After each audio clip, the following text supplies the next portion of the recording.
కానీ నిజంగా చెప్పాలంటే విన్న తర్వాత కూడా నేను మాట్లాడిన తర్వాత అది ఎక్కడ ఉంటుంది, అది ఎట్లా ఉంటుంది అని నీకు మళ్ళీ ఆలోచన వచ్చిందంటే అది తప్పు. ఇంకెక్కడ వెతకకు, నువ్వే అదని చెప్తున్నామంతే. అందుకని నిజంగా మనోవాక్కులకు అందేటువంటి వస్తువు కాదు. అందుకని ఎంత చెప్పినా కూడా చెప్పడానికి మేము కష్టపడతాం.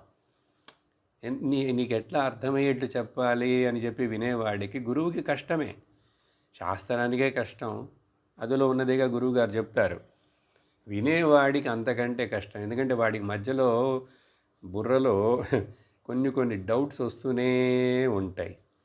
అందుకని పాత ఆలోచనలు, పాత భావాలు అవన్నీ ఉంటాయి, రాంగ్ నోషన్స్ అవన్నీ మధ్య మధ్యలో తలెత్తుతూ సందేహాల్ని కల్పిస్తూనే ఉంటాయి.